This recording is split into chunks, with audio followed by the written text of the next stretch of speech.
Perdón, Nahuel, no te avisé, estaba entretenida con los minerales que estabas mostrando y no me di cuenta.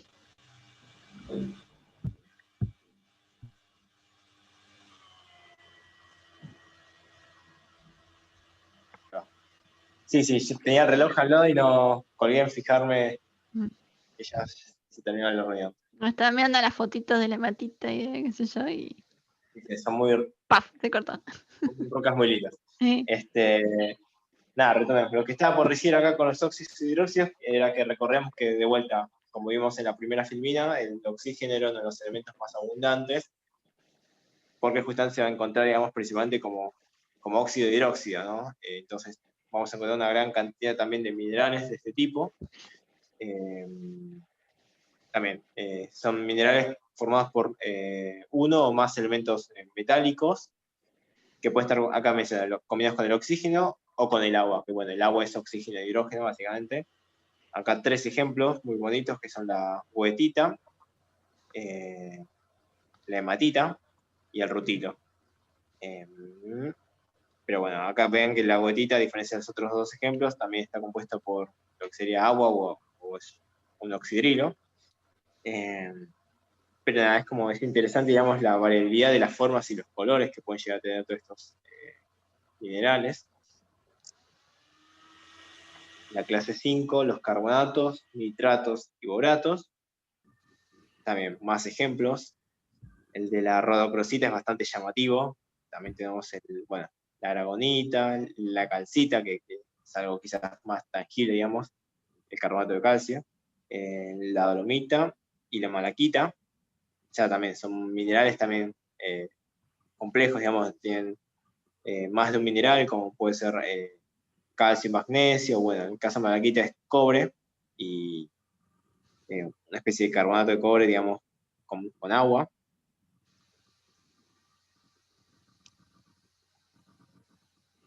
Y el sexto tipo están los sulfatos, no confundir con los sulfuros, los sulfatos, los cromatos y wolframatos, también especies oxidadas con presencia de átomos de oxígeno, que como peculiaridad podemos mencionar que tienen una estructura cristalina en forma de tetraedros con el azufre, el cromo o el wolframio en el centro y los oxígenos en los 4 vértices. A ver, quiero ver si sigue, no. Bueno, esto que acabo de mencionar es básicamente como después vamos a escribir, digamos, la disposición en el espacio, digamos, de los elementos o los átomos que forman, digamos, la red cristalina, ¿no?, de estos sólidos. Recuerden que justamente cuando hablamos de un cristal, hablamos de una disposición ordenada en el espacio de unidades, en este caso de tetraedros, que va a ser como bien característica de un determinado cristal. Nada, acá tenemos el yeso, bien conocido, que es también un sulfato de calcio hidratado, y la ferberita, un wolframato de hierro. Vamos con la clase 7, fosfatos, arseniatos y vanatos. También, ya son casos más complejos. En el caso de la turquesa, no voy a leer la fórmula, pero noten, bueno, la complejidad, digamos, de la composición. La novacequita también. Acá, si no me equivoco, la novacequita tiene magnesio, uranio y arsénico. La verdad que no sé qué es. Creo que nunca escuché la novacequita, pero voy a averiguar dónde se la encuentra. Y creo que es el último tipo, los silicatos, donde también acá tenemos al silicio, otro elemento abundante en la corteza terrestre. También hay presencia de oxígeno. Y bueno, justamente van a constituir el grupo más abundante de minerales, con un más del 90% de los minerales de la litósfera, esa capa superficial, y el manto terrestre, ¿no? La unidad fundamental de los silicatos va a ser un tetraedro regular, donde justamente tenemos al átomo de silicio como átomo central, unido a 4 átomos de oxígeno, y bueno, la conformación más estable en el espacio es la del tetraedro, donde van a estar todos los sustituyentes lo más distanciados entre sí. Y como es un como es un silicato, digamos, y va a ser un anión, va a tener una carga formal negativa, y bueno, acá abajo está representado, digamos, un caso de polimerización donde justamente podemos ver que estos tetraedros de silicio y oxígeno pueden, digamos, formar cadenas cortas o largas a partir de compartir un átomo de oxígeno o más, como vamos a ver, entre estos tetraedros, ¿no? Entonces los silicatos es como un grupo bastante versátil, que ahora vamos a ver también. Acá tenemos una tabla, en particular para estos silicatos, y va a mostrar como las estructuras más principales que pueden adoptar. Así, a modo, en un rápido vistazo, podemos tener desde un tetraedro único y aislado, tetraedros compartiendo un átomo de oxígeno formando ciclos, o también cadenas lineales, y ya, digamos, estructuras más complejas como, bueno, planos, que van variando en el número de átomos de oxígeno que se comparten entre los tetraedros, formando después quizás redes tridimensionales, como es el último caso, digamos, que es por ejemplo acá el caso del cuarzo y el feldespato. Pero bueno, ahora vamos a ver algunos casos puntuales. El primer caso, bueno, como ya mencionaba, el tetraedro aislado, donde no se comparten átomos de oxígeno con otro tetraedro. Un buen ejemplo es la olivina, que está compuesta principalmente por silicato de magnesio y hierro. Bien, dentro de, ahora, o sea, hasta acá vimos una clasificación de acuerdo a la composición química de los minerales, pero si ahora nos centramos en los silicatos, podemos hablar de otra clasificación, una subclasificación. Podemos hablar de los nesosilicatos, que recuerden acá, lo que va a estar fijo siempre es esta disposición en tetraedro de los átomos de silicio y oxígeno. Por su estructura en unidades tetraédricas justamente va a ser similar a los sulfatos y a los fosfatos, también recordemos que son átomos también de azufre y fósforo unidos a 4 sustituyentes de oxígeno. Los enlaces van a ser bastante fuertes y acá menciona, digamos, que el empaquetamiento es muy compacto, por lo que presentan alta densidad, mayor dureza e índice de reflexión que la mayoría de los silicatos. Es decir, digamos que van a estar, digamos, como bastantes cercanos entre sí, digamos, estos tetraedros, digamos, y estas unidades por los fuertes enlaces, que, digamos, macroscópicamente lo que vamos a obtener es como un sólido bastante compacto, muy denso, ¿no? Justamente, bastante resistente, con poca tendencia, digamos, a la ruptura. Y bueno, algunos ejemplos también para mencionar, digamos, nada, no pretendo que se aprendan los nombres de cada tipo de mineral, pero te puedo mencionar, bueno, al olivino que mencioné en la tabla, al topacio, dentro del grupo de los granales está el piropo, que nombre peculiar, el grosular y la mandina. Un segundo subgrupo son los sorosilicatos, donde acá ya está el otro ejemplo que yo les mencionaba, digamos, dos tetraedros aislados compartiendo un átomo de oxígeno, formando una suerte de dímero, y podemos mencionar, bueno, a la quinoita y a la vesuvianita, otra fórmula química bastante complicada. Parece una cookie de chocolates, perdón, tengo que comer ya. Bien, otro tipo, digamos, acá que menciona la tabla, como puede ser el caso de la cordillerita, es la disposición de tetraedros de silicatos, compartiendo un átomo de oxígeno, digamos, dos átomos de oxígeno, pero que están formando justamente como una especie de ciclo cerrado, en general, digamos, de 6 a 8, mencionó también 3 o 4, pero bueno, es más estable quizás un grupo de 6 a 8 tetraedros de silicatos. Este grupo se va a conocer como los ciclosilicatos, justamente, y bueno, tenemos composiciones variables, ¿no? Digamos, ahí dependiendo si forman 3, 4, 6 u 8 tetraedros el ciclo. Y bueno, más datos en general se van a presentar como cristales prismáticos elongados. Y bueno, los ejemplos que tenemos son el berilo, como bueno, la esmeralda, la morganita, la aguamarina y la gosenita, y luego también la turmalina. Vamos con el siguiente grupo, donde ahora ya vemos que se comparten 2 átomos de oxígeno, pero digamos van a formar digamos como estructuras lineales por un lado, o cadenas simples, como en el caso de los piroxenos, o cadenas dobles, donde justamente una cadena simple se va a acercar a otra similar, y vamos a tener como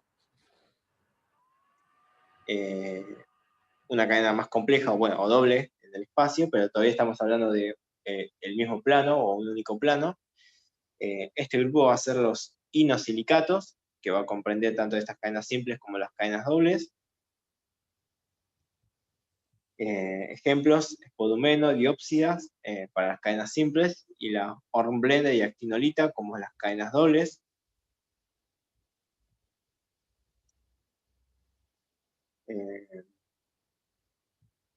Bueno, acá hay un dato de color que dice que el término asbesto se aplicaba a los anfiboles fibrosos. Recordemos que el asbesto, ¿no?, también es bastante, digamos, controversial en cuanto a que se utilizaba muchísimo antiguamente en lo que eran construcciones, y si no me equivoco también estaba presente, sí, más que nada como un aislante, pero bueno, el problema del asbesto es que desprende una buena cantidad de material particulado fino, capaz de ingresar a las vías respiratorias y ser completamente dañina. Pero bueno, nada. Acá aparece vuelta la hornblenda, que la había mencionado anteriormente, y acá también la actinolita. Pero bueno, son también clasificaciones de silicatos, que recordamos los silicatos era otra clasificación de mineral de acuerdo a la composición química. Tenemos ya después formas más complejas, donde tenemos varias cadenas simples unidas entre sí.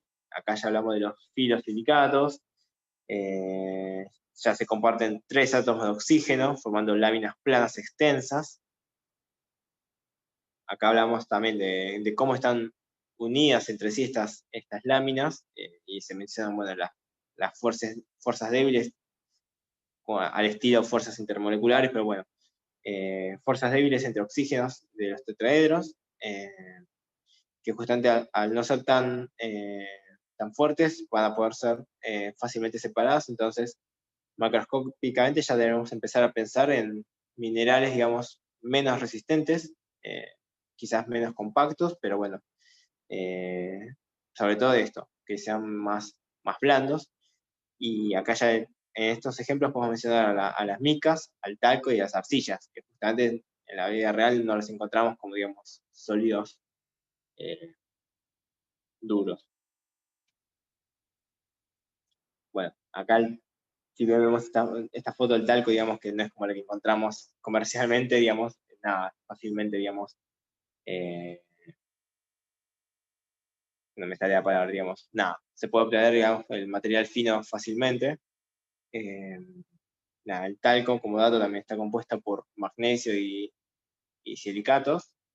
Tenemos la biotita y la muscovita. Y finalmente el caso más complejo es el de varios tetraedros compartiendo todos sus átomos de oxígeno, y por lo tanto ya no hablaremos de un plano lineal, sino un plano o una red tridimensional, donde, bueno, la composición va a ser la misma, una composición de tipo silicatos. Acá no sé qué pasó con los nombres. Bueno, se los debo. Dato dice: si no existe sustitución de sílice, bueno, hablamos justamente de los minerales de silicio o silicio, pero también puede pasar que haya una cierta sustitución, o sea, en toda esta red, que algunos átomos de silicio estén sustituidos por átomos de aluminio, llamándose feldespatos, y si esta sustitución es cada vez mayor, ya podemos hablar de feldespatoides. Nada. O sea, en la naturaleza puede pasar que haya situaciones, digamos, de imperfecciones, si se quiere, o la intrusión de, digamos, de otros elementos en las redes cristalinas. Y bueno, acá ejemplos de feldespato y feldespatoide vamos a tener a la albita y a la lazurita, respectivamente. Y bueno, entonces, nada, muchas diapositivas, muchos nombres bonitos y complejos, pero vamos a hacer bastante hincapié ahora en lo que son todas estas estructuras a base de silicatos, que justamente es lo que después, como elemento abundante, vamos a encontrar en lo que nosotros conocemos como el suelo propiamente dicho. Y si ya nos referimos al suelo, uno de sus componentes también principales va a ser la arcilla, que la arcilla, bueno, en sí, digamos, puede tener diferentes connotaciones.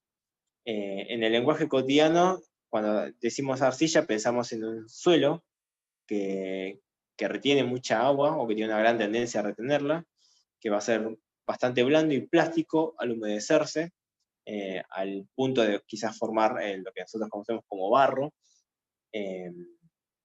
Y si hablamos, digamos, en cuanto a la textura del suelo, diciendo arcilla nos referimos a justamente un tamaño de partículas o una fracción que contenga una elevada proporción de estas partículas arcillosas. Y acá, bueno, si bien está en inglés, las arcillas justamente van a ser partículas de muy pequeño tamaño que van a estar por debajo de los 2 micrones, acá están como 0.002 milímetros de diámetro. Tenemos entonces, principalmente, digamos, en el suelo vamos a tener las arcillas, el limo y la arena, que, bueno, puede llegar hasta tener, digamos, diámetros de 2 milímetros, y ya después, a mayor tamaño, ya hablamos de rocas, adoquines, y bueno. Pero bueno, en el suelo principalmente vamos a encontrar estos 3 tipos de minerales, y la arcilla, recuerda, esto va a ser también importante, va a ser, digamos, el componente, digamos, de mucho menor tamaño. Acá hay otro esquemita también comparativo, donde vemos partículas de arena, que en comparación a las de arcilla parecen, digamos, rocas enormes. Entonces, si ahora vemos a las arcillas desde un punto de vista mineralógico, bueno, justamente, digamos, de cómo están dispuestas estos tetraedros de silicio, digamos, en el espacio, básicamente podemos hablar de que las arcillas, que son una fracción de suelo que si bien difieren por tamaño de la arena y el limo, como vimos en esta diapositiva anterior, también va a ser diferente la composición química de la arcilla respecto a la arena y el limo. Mientras que la arena y el limo van a ser minerales primarios, recordemos esto de que justamente eran aquellos que resistían la meteorización, las arcillas van a ser como minerales secundarios derivados de los primarios, formados a partir de la descomposición de estos minerales primarios y su recomposición durante el proceso de formación de los suelos. Entonces, las arcillas van a estar dentro del grupo de los minerales tipo silicatos, y en particular las arcillas van a estar compuestas tanto por silicatos como aluminatos, o bueno, también se habla de aluminosilicatos, ¿no? Como la combinación. Entonces, acá tenemos abajo 2 esquemas donde por un lado van a representar la disposición, digamos, de estos tetraedros de silicatos y aluminatos, formando en este caso, por ejemplo, una capa simple, donde vamos a reconocerlo. Vamos a tener, digamos, en estos círculos blancos transparentes a los átomos de oxígeno, y estos más pequeños y oscuros a los átomos de silicio, y acá podemos reconocer, digamos, a los tetraedros, que si bien vemos solo 3 átomos de oxígeno, tenemos que pensar que, digamos, el otro átomo de oxígeno que no vemos está, digamos, en el plano, o está por detrás del plano. Y en general, acá viene otro concepto también, en este tipo de disposición, digamos, de los átomos o de las unidades repetitivas del cristal, se suele hablar, digamos, de huecos que son ocupados por cationes, partículas, digamos, de menor tamaño en comparación a los aniones. Y entonces podemos hablar de los átomos de oxígeno, de estos silicatos, que forman parte de los tetraedros, que por cómo están dispuestos van a dar lugar a la formación de lo que se conocen como huecos tetraédricos. Justamente huecos, o sea, donde se puede alojar algún catión, alguna partícula de menor tamaño, digamos que va a estar rodeado por 4, en este caso 4 sustituyentes. Entonces, cada uno de estas esferas negras pequeñas van a ser átomos de silicio, que van a estar ubicados justamente en huecos tetraédricos, ¿no? Van a estar rodeados por 4 átomos de oxígeno. Y recordemos que el cuarto átomo no se ve porque va a estar por detrás del plano, ¿no? Pero acá ya podemos reconocer a simple vista los tetraedros. Pero ahora bien, uno de estos átomos de oxígeno de los tetraedros va a estar compartido, digamos, con otro elemento, y acá es donde aparece el aluminio. Pero que el aluminio, a diferencia, digamos, del silicio, no va a formar tetraedros, sino que va a formar octaedros. Es decir, va a estar rodeado por 8 sustituyentes, de los cuales 6 van a estar en un mismo plano y 2 van a ser perpendiculares a ese plano. Entonces, acá, para cada átomo de aluminio, que van a ser las esferas pequeñas, vamos a encontrar que cada uno de estos está enlazado o sustituido con 6 átomos de oxígeno. En particular acá podemos hacer una diferenciación porque a diferencia de los silicatos, los aluminatos también van a estar compuestos de oxidrilos. Entonces acá tenemos unas esferas blancas grandes que son los oxígenos, pero también tenemos las esferas grandes rayadas que van a ser los oxidrilos, como menciona acá, digamos, la descripción en flecha.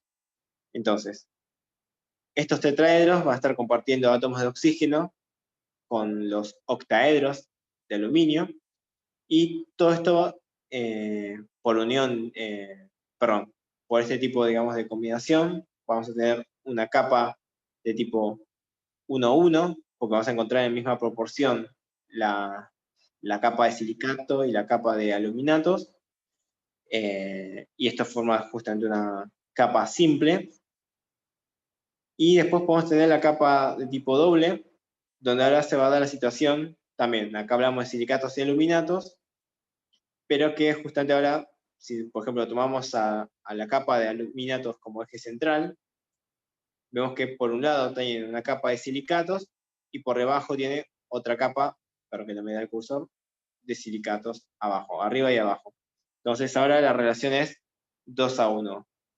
Doble la capa de silicato y una, digamos, la capa de aluminato. Nada, estas son dos típicas disposiciones en las que podemos encontrar, digamos, las arcillas.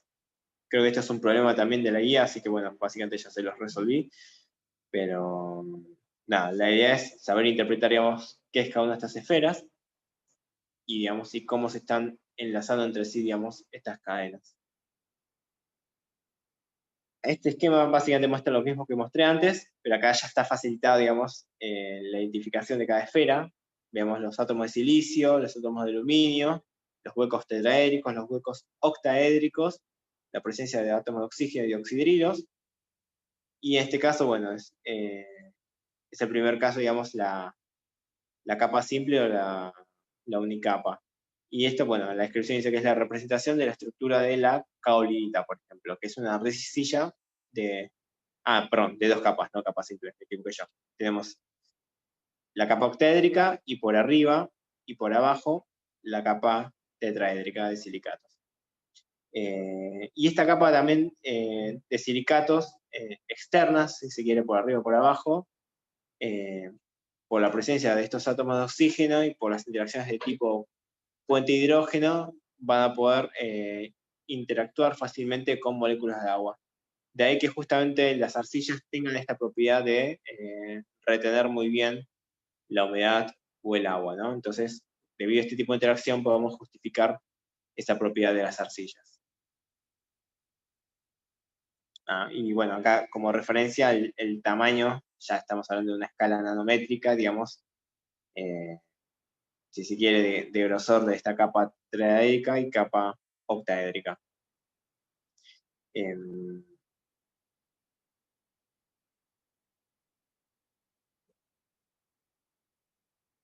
Bien, acá está la misma representación esquemática para la caolinita, pero bueno, nada, más ejemplos. Y después también vamos a encontrar otros casos ya más complejos, como el caso de la montmorillonita, donde acá quizás sí se enfatiza más este concepto de los huecos que yo les mencionaba. Esto quizás es un poco más complicado de interpretar, pero con paciencia podemos identificar que tenemos las esferas violetas, que pueden ser tanto átomos de silicio como aluminio, como también ya acá aparecen en juego otros elementos como el aluminio, el hierro, magnesio, pero vean que todos estos son cationes metálicos que van a estar ocupando huecos, ya sea tetraédricos u octaédricos, y que todos ellos, bueno, van a estar también enlazados, ya sea a través de átomos de oxígeno, y muchos de estos cationes también pueden intercambiarse entre sí, sobre todo en aquellos casos donde hablemos de cationes de características similares, como carga y radio atómico, ¿no? Bueno, acá quizás hay una descripción más amigable de la montmorillonita, donde acá ya, digamos, explícita, digamos, como por subcapas, digamos, la composición, donde acá tenemos silicatos,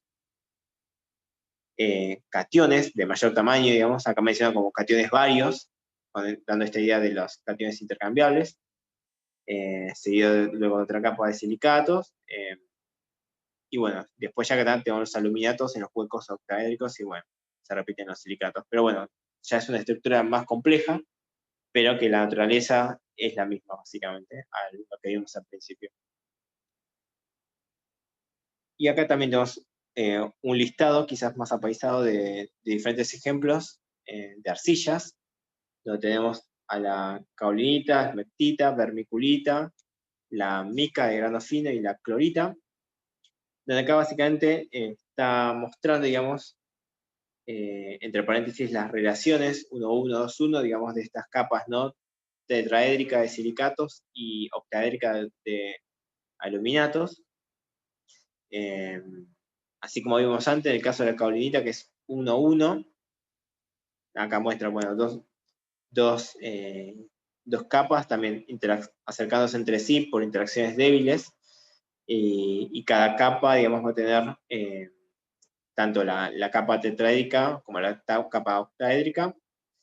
Y después, bueno, en estos otros casos ya vemos la presencia también de, digamos, de capas más complejas, donde ahora ya es la relación 2,1, octaedro tetraédrico, y que quizás entre las capas grandes o las capas complejas, también podemos encontrar como huecos donde se van a insertar cationes, como vimos en el caso anterior, o quizás moléculas de agua.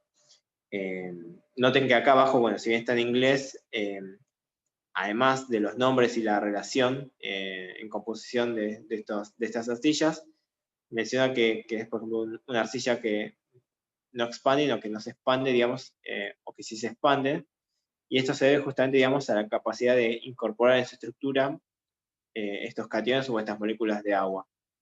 En el caso de la colinita podemos entender como que es algo más compacto, mientras en el caso de la esmectita, algo que quizás es más flexible, digamos, o expandible, digamos. Entonces justamente también vemos cómo la manera en que están dispuestas, en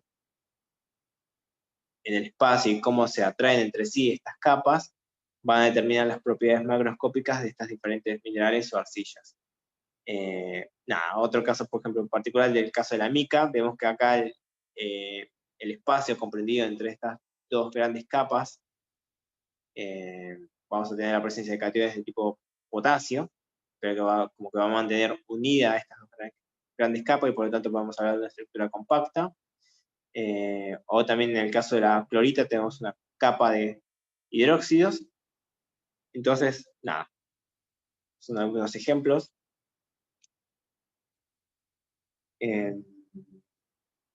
Acá menciona esto de lo que yo mencionaba sobre el intercambio de cationes, le pone el nombre de sustitución isomórfica, que menciona que es la sustitución de un catión coordinante en un mineral por otro de menor carga, y que va a dar lugar a una carga negativa permanente.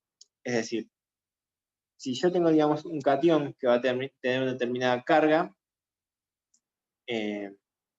justamente si yo veo el todo, por compensación de cargas positivas y cargas negativas, voy a tener una carga resultante neta, pero ahora si yo empiezo a sustituir, por ejemplo, algunos de esos cationes, y si esos cationes van a ser de menor carga positiva, la carga neta resultante va a ser mayor y negativa, ¿no? Justamente porque va a ser mayor la presencia de las cargas de los aniones. Este sería como el caso particular de la sustitución isomórfica. Y bueno, también como resultado va a ser menor la carga de... Perdón, me estoy confundiendo yo. Lo que se va a modificar es lo que se conoce como la capacidad de intercambio catiónico, es decir, esta capacidad, digamos, de retener e intercambiar, digamos, diferentes cationes de diferentes cargas. Y este esquema, digamos, no lo entendí muy bien. Es nuevamente otro listado también de más arcillas, y acá en particular están como remarcados dos casos como el del talco y la montmorillonita, que también esta tabla de abajo lo que busca es representar esta descripción de las capas, ¿no? Digamos, tenemos los átomos oxígenos, los tetraedros silicatos y aluminatos, y la composición, digamos, de los espacios entre esas capas, pero en el caso de la montmorillonita y el talco, lo que se busca hacer hincapié es la presencia, digamos, quizás en el caso de la montmorillonita, digamos, de la presencia de más de un átomo de catión, que van a ser intercambiables entre sí, como en el caso de la capa de aluminio y magnesio, a diferencia del talco, donde, digamos, vamos a tener un único tipo de componente. Pero bueno, yo al menos no estaría recordando, digamos, qué más quería mencionar en esta diapositiva, pero como para cerrar la idea, sepan que vamos a tener aniones, vamos a tener arcillas, algunas con menor capacidad y otras con mayor capacidad de intercambiar cationes. Esa tendencia a intercambiar cationes va justamente a producir también cambios o modificaciones en la carga resultante neta.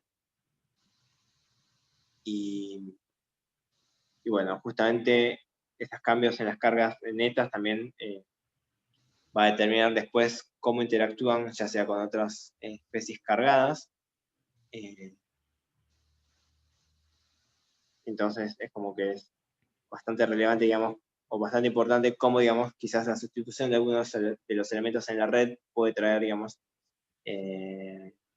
consecuencias, si se quiere, o cambios, digamos, en las propiedades macroscópicas, digamos, del mineral que estemos estudiando.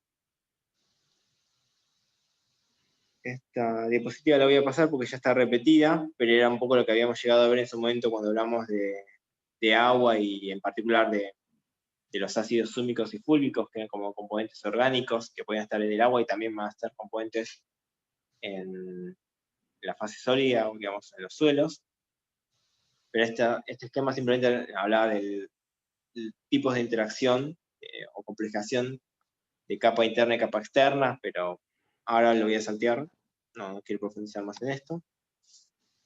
Y Sí, Naila está preguntando si se usa industrialmente esta capacidad de intercambio catiónico. industrialmente, ahí me mataste. O sea, yo lo asocio automáticamente, por ejemplo, cuando hablamos de suelos y todo lo que es la agricultura y el cultivo.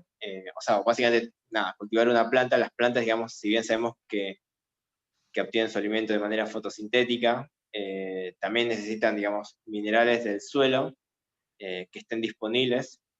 No sé si viene filmina esto después, pero bueno, necesitan minerales que estén disponibles en el suelo y en el agua disueltos.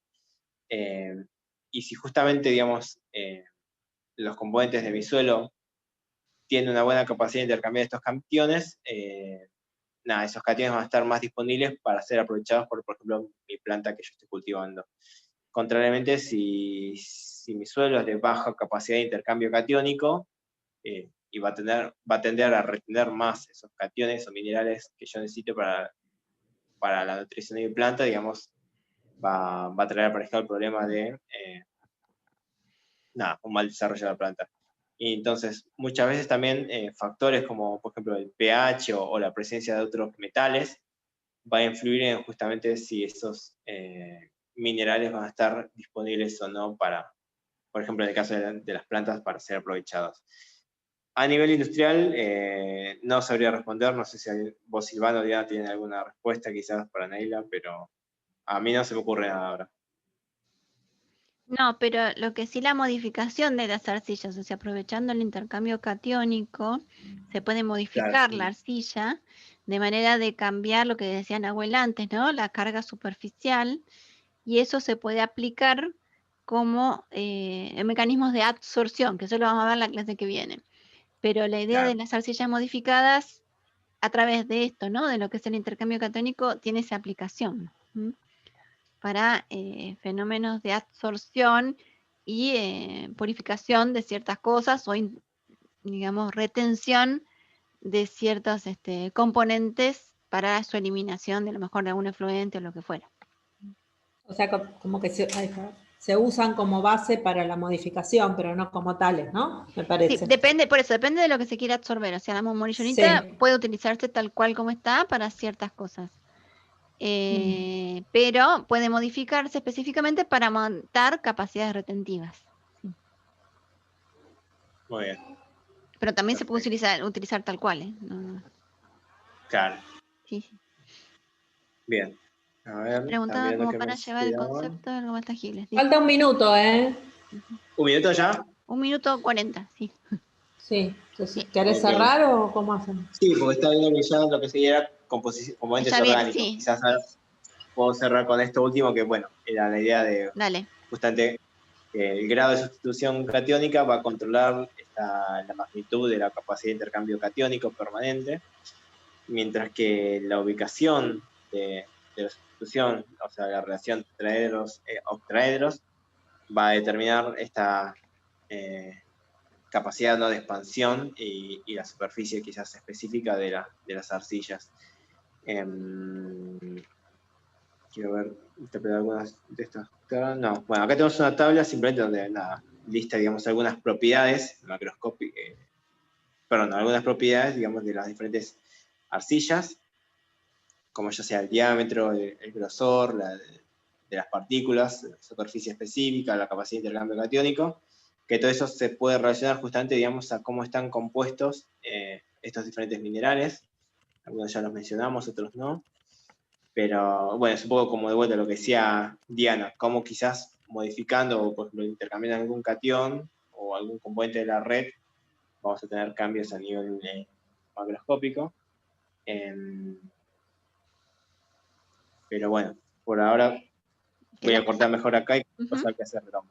Buenísimo. Así que, Despedite bien, abuela, así no se corta. Sí, dale que quiero dejar 10 de segundos, compartir. 10 segundos. Bueno, nada, Buen fin de. termine bien el día, buen fin de, cenen algo y nos vemos la semana que viene. Y consulten si necesitan. Y consulten, sí, nos vemos.